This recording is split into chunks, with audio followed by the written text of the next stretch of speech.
సంసార పారదోచ్చాటనానలకీల కలుష సంచయతామ్రగంధకంబు తామలతామూల కంద కుద్దాలంబు సంకల్ప పాషాణటంకముఖము రాగచాలి వనాంకుర కడంగరీయంబు శంకాకళంక భుజంగనకులి నవమనోగోరాజ నాసికారద్దువు కోపనేక్షణ విచిఖోపలంబు దివ్య దేశిక హంసోపదిష్ట మార్గ నిర్గుణ ధ్యాన సంధాన నిరుపమాన సౌఖ్య సంపత్తి సాధక జన నివాసము అమృతలింగాకరము కాళహస్తిపురము.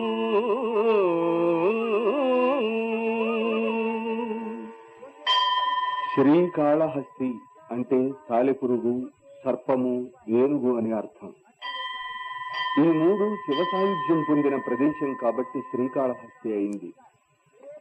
రాజశేఖరుడైన ముక్కంటి శ్రీకాళహస్తీశ్వరుడన్న పేరుతో దివ్య తేజంతో వెలసిన పట్టణమిది.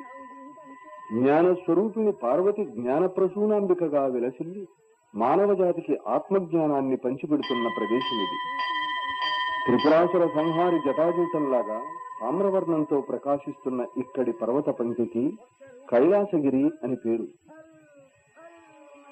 బ్రహ్మాది దేవతలు, అగస్త్యాది మహర్షులు సంచరించిన తావిది.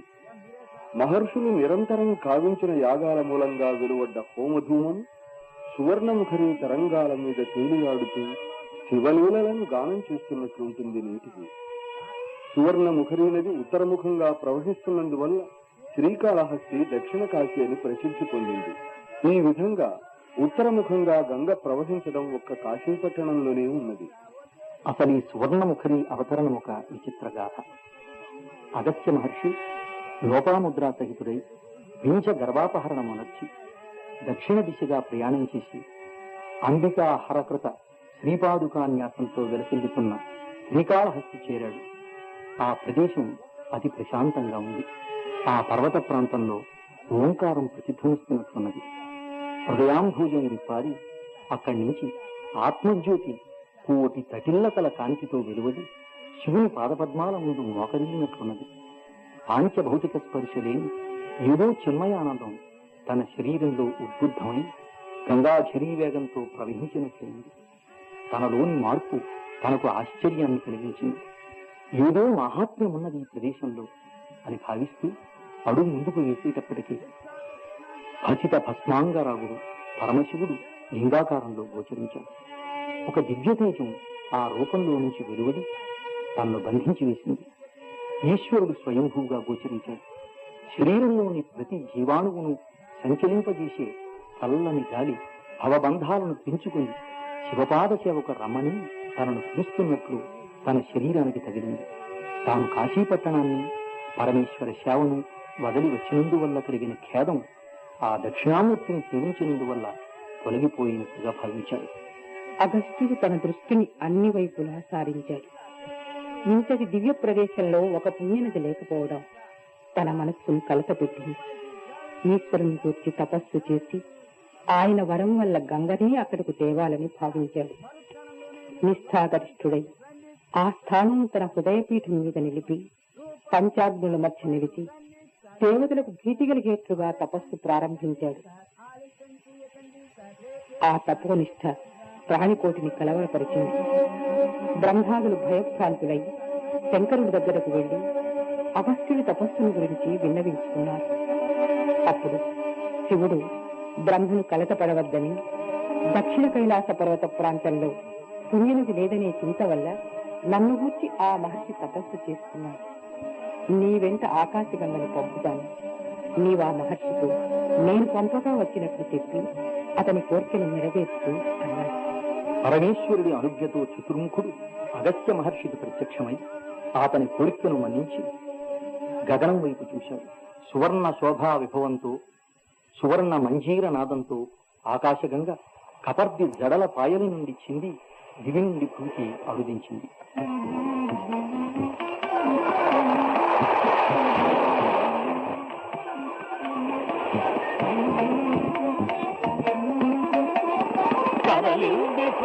స్వర్ణముఖరి పరమేశు కరుణగా తెలుగునికి తరలింది స్వర్ణముఖరి పరమేశు కరుణగా తెలుగునికి తరలింది స్వర్ణముఖరి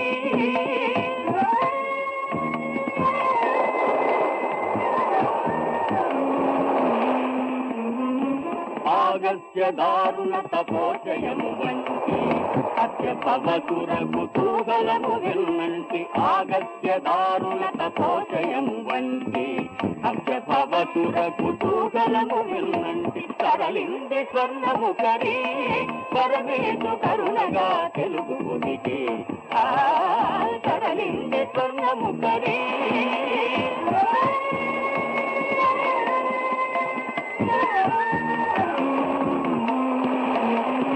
కదలించిన కపర్ది గడల పాయల తింది కారింది పొంగింది జలజల పారింది కదలించిన కపర్ది గడల పాయల తింది కారింది పొంగింది జలజల పారింది కరగలై కిలకిలా నురుగులై కెరలింది కొందరై పురవడల ముందరై పొరలింది కరగలై కిలకిలా నురుగులై కెరలింది కొందరై పురవడల ముందరై పొరలింది కరలింది స్వర్ణముఖరి పరమేశు కరుణగా తెలుగునికి కరలింది స్వర్ణముఖరి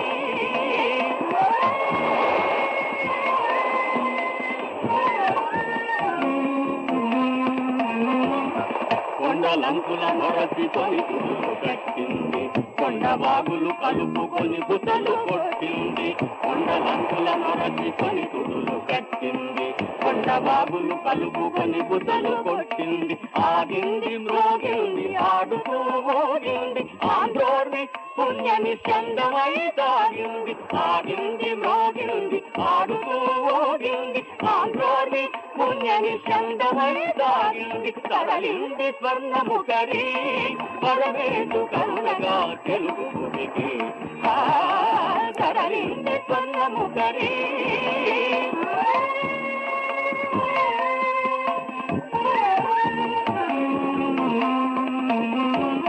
పసిడి మేలిమి కరగి ప్రవహించినట్లుగా పసిడి మువ్వల రవణి పరువెత్తినట్లుగా పసిడి మేలిమి కరగి ప్రవహించినట్లుగా పసిడి మువ్వల రవణి పరువెత్తినట్లుగా పారింది దక్షిణ దిశారౌప్యగిరి వైపు పారింది కాళగతీశ్వర కృపారూపు పారింది దక్షిణ దిశారౌప్యగిరి వైపు పారింది కాళగతీశ్వర కృపారూపు తరలింది స్వర్ణముఖరి పరమేశు కరుణగా తెలుగునికి తరలింది స్వర్ణముఖరి పరమేశు కరుణగా తెలుగునికి తరలింది స్వర్ణముఖరి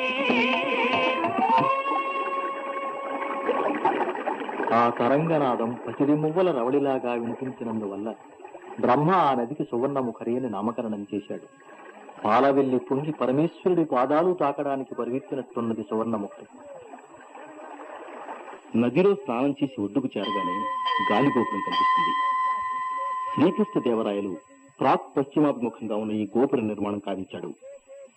కన్నులకు విందులు చేసే శిల్పరూపాలు ఆ గోపురం మీద ఎన్నో కనిపిస్తాయి. ఆ గోపురం దాటి కొద్ది దూరం రాగానే ఉత్తరాభిముఖంగా మరో గోపురం కనిపిస్తుంది. దీన్ని భిక్షాల గోపురం అంటారు. వీర నరసింహ యాదవరాయలు నిర్మించిన గోపురం ఇది. ఈ గోపురం దాటగానే స్వామి ఆలయ ప్రథమ ప్రాకారంలో ప్రవేశిస్తాం. ఎడమ వైపుగా ప్రదక్షిణ చేసి వెళ్లాలంటే ఇక్కడ వీలు పడదు, కైలాసగిరి దేవాలయానికి ఆనుకున్నందువల్ల. కాబట్టి అప్రదక్షిణంగా వెళ్లాల్సిందే. వెళ్ళేటప్పుడు మన దృష్టిని ఆకర్షించే చిన్న చిన్న మందిరాలు చాలా ఉన్నాయి.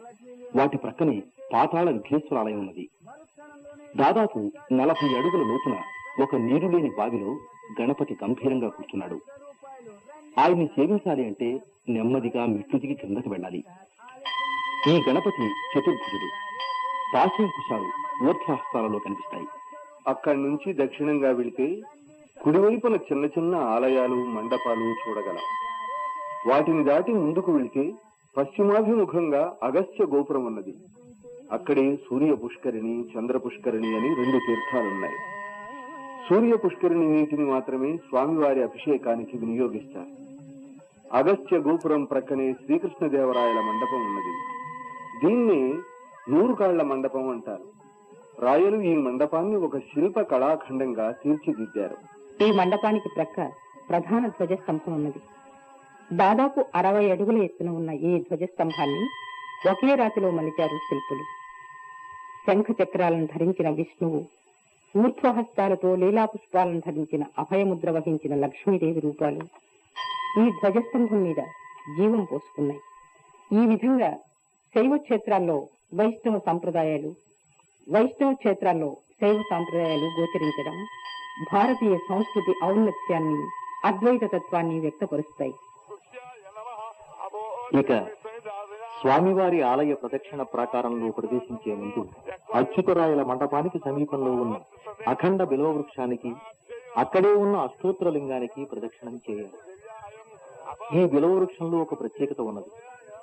ఒక్కొక్క బిల్వంలో 1 నుంచి 27 వరకు బేసి సంఖ్యలో దళాలుంటాయి. ఇలాంటి బిల్వ వృక్షం ఏ శైవ క్షేత్రంలోనూ కనిపించదు.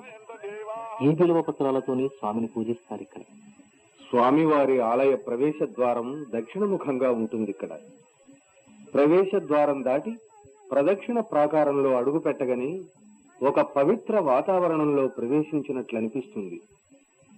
మాయామోహితమైన ప్రాపంచిక సత్యాల మధ్య నలిగి కృషించిన జీవుడు ఈ పాంచభౌతిక శరీరాన్ని త్యజించి పరమేశ్వర సాన్నిధ్యం కోసం తహతహలాడుతూ ఆ ప్రాకారంలోని ప్రతి శిలను, శిల్పాన్ని తన వేదనను పరమేశ్వరుడికి విన్నవించమని అభ్యర్థిస్తున్నట్లుంటుంది.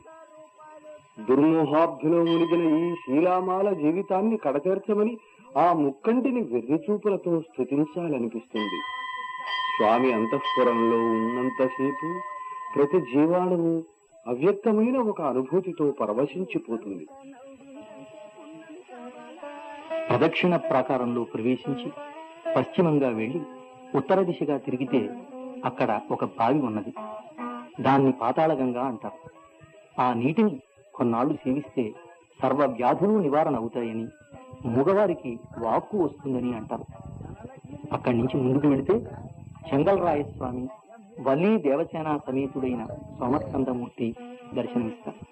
వారిని దర్శించి పక్కకు తిరిగి తూర్పుగా నడిస్తే స్వామివారి ఆలయం దగ్గరకు వెళ్తాం. అంతరాళ మండప ప్రదక్షిణం చేసి అంతరంతరాళ మండపంలో అడుగు పెట్టగానే శ్రీకాళహస్తీశ్వరుడు పశ్చిమాభిముఖుడై గోచరిస్తాడు. హర హర మహాదేవ, హర హర మహాదేవ. స్వామివారి ముందున్న మండపంలో పంచలోహ నంది, ఆ నందికేశ్వరుడికి ముందు స్వయం వ్యక్త నంది విగ్రహాలున్నాయి. ఈ 2 నంది విగ్రహాలకు ఎదురుగా బహిప్రాకారంలో మరో నంది ఉన్నది. ఆ నందికి ఎదురుగా చుక్కాని మండపం ఉన్నది.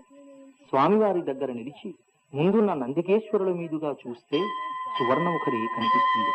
ఒంపులు ఒయ్యారాలు తన సొమ్మేనంటూ, అస్థినాస్తి విచికిత్సాహేతు శాతోదరి తానేనంటూ మెలికలు తిరిగి ప్రవహిస్తున్నది సువర్ణముఖరి. ఆమె అందచందాలు మరొకరి కంటపడతాయేమోనని ఆమెనే చూస్తూ ఆమె లలిత తరంగ హస్త కింకిణీ నాదాల్లో మురువు చూపుతున్న ఆమె ముంగురుల్లో ఇంత మాత్రం దూరం కూడా భరించలేనంటున్న ఆమె కంటిపాపల నీడల్లో నాట్యం చేస్తూ ఆమె చల్లని హృదయంలో ఒదిగిపోవాలనుకున్నాడేమో ఆదిమనుకుడు. ఎప్పుడూ తలపైన ఉంటే కండ్లకు కనిపించదని అలా చేశాడేమో మరి. లేకపోతే తాను అర్ధనారీశ్వరుడై ఉండి కూడా ఎందుకు అలా చూస్తూ ఉంటాడు ఆ సువర్ణముఖుడిని ఎప్పుడు? చిన్న భార్య చిలిపి చూపులు అంత తీయనైనవేమో. గర్భాలయంలో శ్రీకాళహస్తీశ్వరుని స్వయంభూలింగాన్ని దర్శిద్దాం. ఇక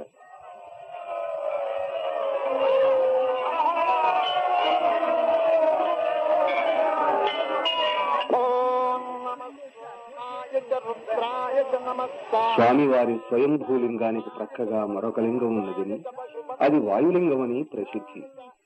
ఆ వాయులింగం అదృశ్యము, అవ్యక్తము. ప్రసిద్ధమైన పంచభూత క్షేత్రాలలో శ్రీకాళహస్తి ఒకటి. పృథ్వీలింగం కాంచీపురంలో, ఆపోలింగం జంబుకేశ్వరంలోను, ఆకాశలింగం చిదంబరంలోను, తేజోలింగం అరుణాచలంలోనూ ఉండగా ఇక్కడ శివుడు వాయులింగ స్వరూపుడుగా వెలిశాడు. గర్భగుడిలో ప్రమిదలలో వెలుగుతున్న ఎన్నో దీపాలున్నాయి. స్వయంభూలింగానికి వాయువ్యమూలగా ఒక దీపస్తంభంలో వెలుగుతున్న 5 దీపశిఖలు మాత్రం ఎల్లవేళలా గాలి తాకిడికి రెపరెపలాడుతూ ఉంటాయి. కాని గర్భాలయంలోకి అంత గాలి రావడానికి మార్గమే లేదు. ఒకవేళ వచ్చినా అవి తప్ప మరే దీపాలు చెలించడం లేదే. స్వామివారి స్వయంభూలింగాన్ని ఎవ్వరూ స్పృశించరు. లింగాన్ని తాకకుండా పచ్చకర్పూరం కలిపిన సూర్య తీర్థోదకంతో అభిషేకిస్తారు. ఇక పూజలన్నీ స్వయంభూలింగానికి ముందున్న స్వామి కవచానికి మాత్రమే జరుగుతాయి. దాదాపు 3 అడుగుల ఎత్తున 4 అడుగుల చతురస్రాకారంలో ఉన్న ఆనవట్టం మీద స్వామివారి స్వయంభూలింగం ప్రకాశవంతంగా గంభీరంగా గోచరిస్తుంది. లింగ పాదపీఠం మీద భక్తవత్సలుడు మెచ్చి ముక్తిని ప్రసాదించిన సాలిపురుగు, మధ్య భాగంలో ఏనుగుదంతాల రూపాలు కనిపిస్తాయి. ఇక ఊర్ధ్వభాగం పన్నగరాజు పంచముఖాల వలె 5 భాగాలుగా గోచరమవుతుంది. ఆ దంతాలు తనలో సాయుధ్యం పొందిన కరీంద్రుడివి కాగా, ఆ పంచముఖాలు తనలో లీనమైన నాగరాజువి. ఆ శితికంఠుడు తన భక్తులను తన శరీరంలోనే దాచుకున్నాడు. అడుగు భక్తుడు కన్నప్ప అంతరాళ గృహంలో స్వామికి అంజలించి నిలిచి ఉన్నాడు. ఆ భక్తులను చూస్తుంటే మనస్సు కృతయుగ త్రేతాయుగాల్లోకి పరుగెత్తుతున్నది.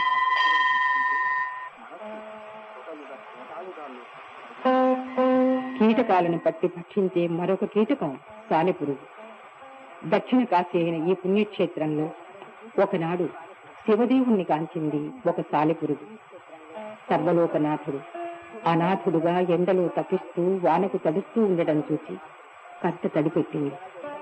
తాను స్వామి సేవ చేయాలని తలపుతూ తన నోటి నుంచి వెలువడే దారాలతో ప్రాకారాలు, మందిరాలు, గోపురాలు, గర్భాలయం మొదలైనవన్నీ అతి నిష్ఠతో నిర్మించింది. ఆ ఊరునాథ కల్పిత తంతు సద్మాల మీద మంచు బిందువులు పడి ముత్యాలు కూర్చిన మందిరాల్లాగా భాషించేవి.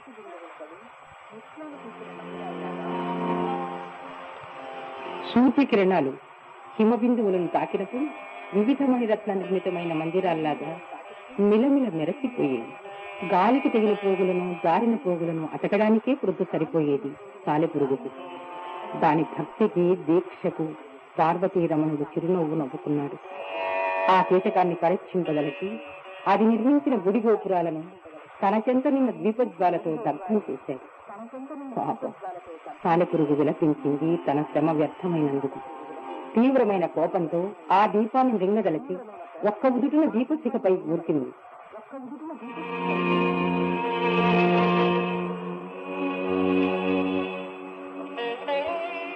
చిత్స్వభావుడైన ఈశుడు దయతో ఆ కీటకాన్ని పట్టి, నీ భక్తికి మెచ్చాను, వరమడుగు అన్నాడు. సాలెపురుగు, నాకే సుఖాలు వద్దు స్వామి, నీ పాదాల చెంత నన్ను చేర్చుకో అని ప్రార్థించింది. శంకరుడు ఆ పురుగు కోరికను మన్నించి తన పాదాల చెంత చేర్చుకున్నాడు. అప్పటి నుంచి శివుడు శ్రీమయలింగమైనాడు. కాలగతిలో కృతయుగం దాగిపోయింది. త్రేతాయుగము చాలా వరకు గడిచిపోయింది. ఏమిటా వెలుగు? మెరుపు తీగలు నడిచి వస్తున్నట్టున్నది. నవరత్నాల కాంతులు పోటీలు పడి పరుగులెత్తుతున్నట్టున్నది. ఆ కాంతుల్లో చీకటి చందరవందరై కైలాస గిరిగఫరాల్లో దాక్కున్నది. పచ్చటి ఆకులను అడ్డుపెట్టుకుని రక్కస పొదలలో నక్కి నక్కి కూర్చున్నది. అడుగో సర్పరాజు తన పంచ ఫణాగ్ర దివ్య మణికాంతులతో ముగ్గురు పెడుతూ వచ్చి వాలేందు చూడామని ముందు ఆగిపోయాడు. తాను తెచ్చిన మణులతో శంకరుని పాదాలను పూజించి వెళ్ళిపోయాడు. మరుసటి దినం మణులను తెచ్చేసరికి నిన్న స్వామి కల్పించిన మణుల స్థానంలో ఆకులు పూలు కనిపించాయి. తాను పూజించిన రత్నాలు ముక్కల ముక్కలై దూరంగా పడి తనను వెక్కిరిస్తున్నాయి. సర్పరాజు గుండెల మీద కుంపటి పెట్టినట్లయింది. స్వామిపైనున్న ఆకులను తొలగించి తాను తెచ్చిన రత్నాలతో పూజించి బాధగా పాతాళం చేరాడు. ఇలాగే 2-3 దినాలు గడిచాయి. పరమేశ్వరుడికి తన మీద దయ తప్పినదేమో అని భావించాడు. యథాప్రకారం పడిరాజు రత్నాలను మూసుకొచ్చాడు. ఒకనాడు తెల్లవారేలోడు శివలింగాన్ని చూసేటప్పటికి తన శరీరం నల్లవారింది. ఒక క్రూర సర్పం తనను కాటువేసినట్లుగా విషం తన శరీరమంతా వ్యాపించి తాను స్మృతి కోల్పోయినట్లుగా భావించాడు. కంఠం గాత్రికమైంది. అశ్రుపూర్ణమైన కన్నులతో, స్వామి నేను నర్చిన రతనాల పూజను మూడవ దుర్మధుడు గగ్గుల కాట కలిపి ఆకులు పూలు ముళ్ళు నీ శిరస్సులో ఉంచాడు కదా. నీ శిరస్సులో ఉన్న గంగమ్మ తల్లి అయినా చెప్పలేదు నీకు ఆ ముళ్ళు తనకు బాధ కలిగిస్తున్నాయని? అవునులే, నీవు ధరించే గజ చర్మం కంటే ఆ ఆకులు నీకు అందంగా కనిపించి ఉంటాయి. నీకు ఆ ముళ్ళు ఆ ఆకులే ఇష్టమటయ్యా. నీ శరీరానికి గాయాలు కాలేదా? చెప్పు, గాయాలైతే నీకు దిక్కెవరయ్యా? పోనీ ఏ విధంగా నీకు సపర్యలు చేయాలనో చెప్పరాదు. ఏమైనా సరే రేపు ఏ విధంగా జరిగితే సహించలే. నీ దయ తప్పిన బ్రతుకు నాకు అవసరం లేదు అని నీరసంగా పాతాళానికి చేరాడు. ఆ దినం తన ప్రియురాలితో సల్లాపాలు మానివేశాడు. ఆకలి లేదు, దాహం లేదు. సంగీతం తనకు ప్రళయ గీతలాగా వినిపించింది. నిద్ర నేల కలిసింది. ఆ రాత్రి తనకు శివరాత్రి అయింది. ఏదో పట్టుదల, ఏదో తెగింపు. కన్నుల్లో మంటలు మండుతున్నాయి. రుసరుసులు అధికమైనాయి. తెల్లవారబోతున్నది. నాగరాజు బయలుదేరాడు. జరచరా సాగిపోతున్నాడు. ఒకటే వచ్చి శత్రునాశనం జరగాలి అంతే. క్రోధం త్వరలో పురపురలాడుతున్నాడు. తన జీవితాన్ని స్వామికి నైవేద్యమే సమకట్టినప్పుడు ఇంక వజ్రాలు ఎందుకు అనుకున్నాడు. రిక్తహస్తాలతో చంద్రశేఖరుని సమీపించాడు. దీనంగా ఒక్కసారి స్వామిని కాల్చి 2 అసురు బిందువులను కాల్చి స్వామి పైనున్న ఆకుల మధ్య సూక్ష్మ రూపాన్ని వహించి దాగుకున్నాడు. ఇంతలో ఘీంకారం చేస్తూ కొండ కదిలి వచ్చినట్లుగా ఒక ఏనుగు బిలవపత్రాలను కొని వచ్చింది. నిన్న తానుంచిన బిలవపత్రాలు అక్కడే ఉన్నందుకు సంతసించింది. వాటిని తొలగించడానికి ఆ ఏనుగు తొండాన్ని చాపింది. ఇంతలో గుసలు కుడుతున్న నాగరాజు గజరాజు నాసికారంధ్రాలలో ప్రవేశించి కుంభకుహర స్థానం చేరాడు. కరిరాజు తల తిరిగింది, ఘీంకరించింది. ఏటి మడుగున మునిగి తొండంతో నీటిని పీల్చి చీరింది. నేల మీద తల తాకేటట్లు అటూ ఇటూ పొరలింది. పెద్ద చెక్కతో కుంభస్థలాన్ని తూముకున్నది. వేదనతో పరుగులెత్తింది. కానీ ప్రయోజనం లేదు. కైలాసగిరి తనకు వజ్రశిలగా మారినందుకు, పరమశివుని ముందే ప్రాణత్యాగం చేస్తున్నందుకు సంతసించి తల వంచి వెనుకకు వెళ్లి వేగంగా వచ్చి కైలాసగిరిని ఢీకొంది. దిక్కులు బ్రద్దలయ్యే శబ్దం ఉత్పన్నమైంది. ఏనుగు కుంభస్థలం బ్రద్దలైంది. లలిత కుంభశీలను మరణించారు. ఏనుగు నెత్తురు మడుగులో పడి గిలగిల తన్నుకొని ప్రాణం వదిలింది. శ్రీకి ఎప్పుడో ముక్తిని ప్రసాదించిన నాగాభరణుడు ఈనాడు కాళహస్తులను తనలో లీనం చేసుకుని ఇప్పుడు శ్రీకాళహస్తీశ్వరుడైనాడు. ఇక కన్నప్ప మూఢభక్తి పరాంకోటికెక్కింది. తన చూపునే ముక్కంటికి అర్పించి చివరకు శివసాయుధ్యం పొందిన కన్నప్ప చరిత్ర ధన్యమైంది. తన శరీరంలో చోటు లేక కన్నప్పను తన పక్కనే ఉంచుకున్నాడు ఈశ్వరుడు. అడుగో మహాకవి ధూర్జటి, కృష్ణరాయ కిరీట కీలిత మణిగణార్చిత పదాబ్జద్వయ శ్రీ కలిగినవాడు ఈనాడు విపన్నుడై పరమేశ్వరుడి మ్రోల వ్రాలి విలపిస్తున్నాడు. ఏ వేదంగు పఠించెలూత భుజగంబే శాస్త్రము సూచే తానే విద్యాభ్యసనం గుణర్చకరీ చెంచే మంత్రమోహించే బోధావిర్భావ నిదానములు చదువులయ్యా కావు. నీ పాద సంసేవా సత్య కాక జంతుదతికి శ్రీకాళహస్తీశ్వర.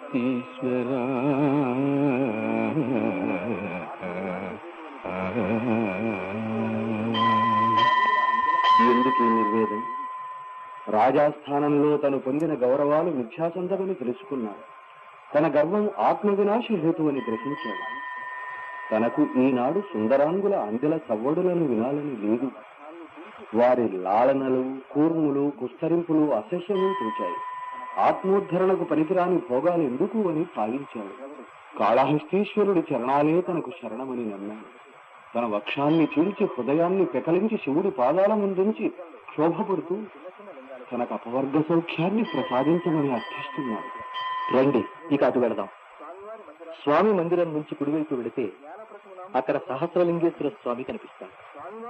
ఈ లింగంలో 1000 చిన్న చిన్న లింగాలు గోచరిస్తాయి. ఇక్కడి నుంచి జ్ఞానప్రసూనామ మందిరంలోకి వెళదాం. ఈ మందిరం స్వామివారి మందిరానికి వెనుక భాగంలో ఉంది. జ్ఞానప్రసూనాంబ పూర్వాభిముఖంగా ఉంటుంది. స్వామివారి దృష్టి ఎప్పుడూ సువర్ణముఖర మీదనే ఉంటున్నదని కోపించి ఇలా ఆయనకు దూరంగా పూర్వాభిముఖంగా నిలిచిందేమో. ఆమె ప్రసన్న గంభీరంగా ఉంటుంది. ఆమె పాదాల క్రింద శంకరాచార్యుల వారు స్థాపించిన శ్రీచక్రం ఉన్నది. ఈ దేవి వెంకటేశ్వరుడి సోదరి అని ఒక కథ ఉన్నది. ముకుడిత హస్తాలతో వివస హృదయాలతో ఆ తల్లిని ఎందరో భక్తులు స్తుతిస్తున్నారు. పంచాశద్వర్ణమూర్తి పంచభూతాత్మపీఠవాసిని పంచ విద్యాస్వరూపిణి పంచక్లేశ ప్రకటన చతురిని భక్త సంతాన చింతామణి మహేశ్వరి జ్ఞాన ప్రసూనాంబిక నమస్తే నమస్తే నమస్తే నమః. ప్రత్యూష గంధవహుడు ఈ గానమాధుర్యాన్ని పరమేశ్వరి కారుణ్యంతో మిళితం చేసి దిగంతాలకు మూసుకుపోతున్నాడు. ఇక స్వామివారి ఆలయం దాటి ప్రథమ ప్రాకారంలోకి వెళదాం. అదిగో మణికంఠేశ్వర స్వామి గోపురం. అక్కడి నుంచి 100 గజాలు వెళ్తే నటరాజ రంగస్థల మండపానికి వెళ్తాం. అక్కడ వివిధ శిల్పాలున్నాయి. వాటిలో మొదటిది నటరాజ తాండవ శిల్పం. ప్రదోష సమయంలో నటరాజు ఆనంద తాండవం ప్రారంభించాడు. దేవతలు విచ్చేశారు ఇక్కడికి. ప్రక్కనే ఉమాదేవి ధ్యానముద్ర వహించి ఉన్నది. విష్ణుమూర్తి మృదంగం వాయిస్తున్నాడు. ఆ ప్రక్కనే శివుడు కళ్యాణ సుందరమూర్తి అన్న పేరుతో పెళ్లి కొడుకు కనిపిస్తున్నాడు. తన దక్షిణ హస్తంతో జ్ఞానప్రసూనాంబ దక్షిణ హస్తాన్ని స్వీకరించాడు. ఆమె ముఖంలో ప్రసూన నాలుక్యం, ఆమె చిరునవ్వులో నిండుతాం, ఆమె కన్నుల్లో పరమశక్తం కనిపిస్తున్నాయి. శ్రీ వెంకటేశ్వరుడు కన్యాధారకు వస్తున్నాడు. బ్రహ్మ పౌరోహిత్యం వహించి హోమకార్యాన్ని నిర్వర్తింపజేస్తున్నాడు. శివపార్వతుల కళ్యాణానికి దేవతలంతా విచ్చేసి ఉన్నారు. రంగస్థల మండపం నుంచి 4 మెట్లకి పైకి వెళితే పంచముఖేశ్వరుడి ఆలయం ఉంది. ఈ లింగాన్ని బ్రహ్మ ప్రతిష్ఠించాడట. అందువలనే ఈ లింగాన్ని పంచముఖేశ్వర బ్రహ్మలింగం అంటారు. లింగానికి 4 వైపులా 4 శివమూర్తులున్నాయి. ఇవి వ్యక్త రూపాలు. అవ్యక్తమైన 5వ ముఖం లింగోపరి భాగమేనట. ఈశాన ముఖము, తత్పురుష ముఖము, అఘోర ముఖము, వామదేవ ముఖము, సద్యోజాత ముఖము అని ఈ పంచముఖాలకు పేర్లు. ఇక్కడి నుంచి వెనక్కు వచ్చి కైలాసగిరిని అధిరోహించి అక్కడున్న కన్నప్పను దర్శించి వెళ్దాం. కొండపై నుంచి చూస్తే ఎదురుగా దుర్గాదేవి కొండ, తూర్పు వైపున సుబ్రహ్మణ్యేశ్వర స్వామి కొండ, పశ్చిమాన శివ పాదసేవ కోసం తపిస్తున్న సువర్ణముఖరి గోచరిస్తుంది. ఈ కైలాసగిరి మీద ప్రతి శిల శివ పంచాక్షరిని జపిస్తున్నట్లున్నది. ఓంకారనాదం గిరిగుహల్లో ప్రతిధ్వనిస్తున్నట్లున్నది. అగస్త్యాది మహర్షులు, శ్రీకాళహస్తులు, కన్నప్ప, ధూర్జటి ఒకరేమిటి ఎందరో భక్తులు హరహర మహాదేవ అంటూ మనల్ని నోరారా హరహర అనుకుంటున్నారు. ఒక్కసారి మనము వారితో గొంతు కలిపి ఆ పరమశివుడికి అంజలించి వెళదాం.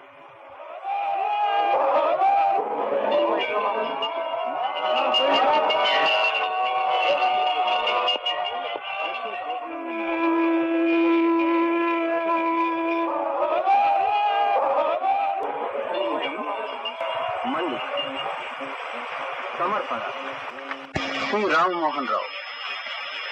ఇందు సర్వశ్రీ ఇంద్రగంటి శ్రీకాంత శర్మ, పేరి కామేశ్వరరావు, మల్లిక్, ఎం వీరభద్రరావు, ఎన్సివి జగన్నాథాచార్యులు, రామమోహన్, శ్రీమతి ఎం నాగరత్నమ్మ, కుమారి విబి కనకదుర్గ పాల్గొన్నారు.